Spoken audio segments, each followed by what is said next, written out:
Okay, so today we're doing a deep dive into someone whose name is, well, practically synonymous with exploration, Marco Polo. Absolutely. Merchant, explorer, writer. His story is extraordinary. And our goal here, I think, is to unpack his journey, but also find lessons for us today, especially about understanding sources. Right, and you can't talk about Marco Polo without mentioning his nickname, can you? Millionaire.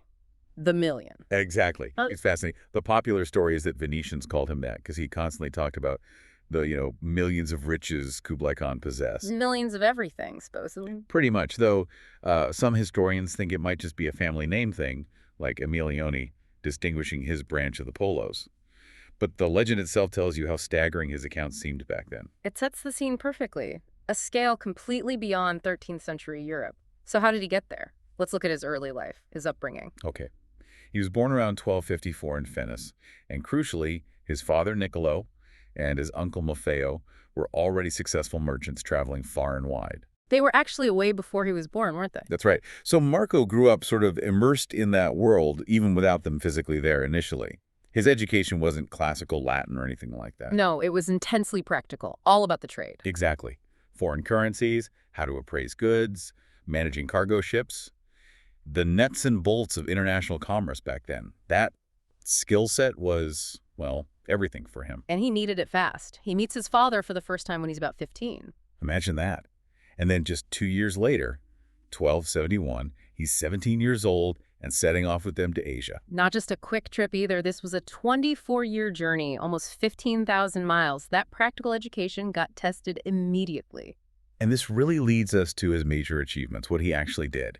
They traveled the Silk Road, carrying letters from the Pope, some sacred oil, eventually reaching Kublai Khan's court. Chengdu, the summer palace, and Marco somehow really impressed the Khan. He did.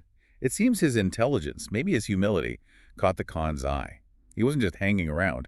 He became a foreign emissary for the Khan. For 17 years. Think about that. A young Venetian man, essentially a diplomat across the Mongol Empire. Yeah, it gave him incredible access. He traveled all over China, went to what's now Myanmar, India, Vietnam, Indonesia, places Europeans barely dreamed of. And that's why his work was so revolutionary. So he comes back in 1295, finally home. And then things take another strange turn.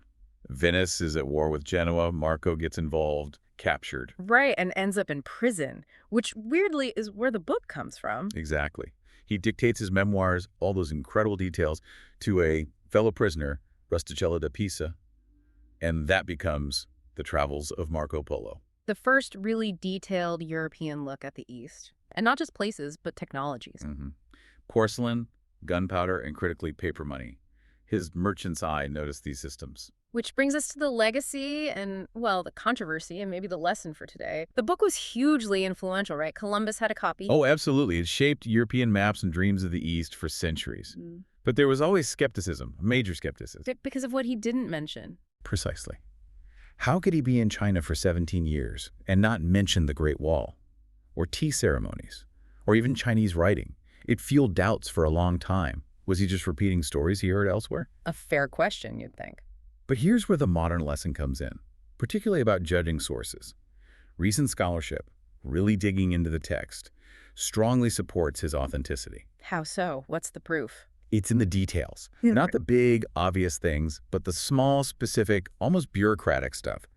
He described the precise denominations of paper money, the use of cowrie shells as currency in Yunnan, specific figures for government salt production revenues. Things you couldn't just pick up secondhand. Exactly. Stuff only someone with real, on-the-ground access to the Mongol administration's economic workings could possibly know. The granular detail becomes the proof.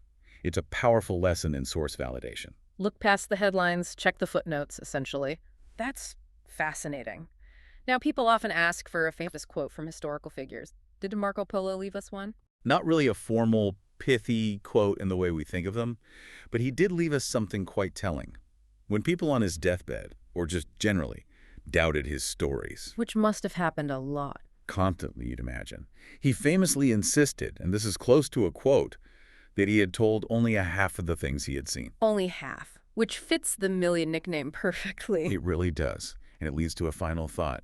We know he observed sophisticated Chinese shipbuilding, like watertight compartments, bulkheads. He had that sharp merchant's training. So, beyond what he told Rustichello, what else did he see? What technical, political, economic knowledge did he absorb over those 17 years? What secrets did he understand perhaps couldn't articulate or chose not to share? What knowledge did he ultimately take with him to his grave in the Church of San Lorenzo? Makes you wonder, doesn't it? What vital details are often missed or dismissed in the accounts we hear today? Something for you to consider. That's our deep dive for this time.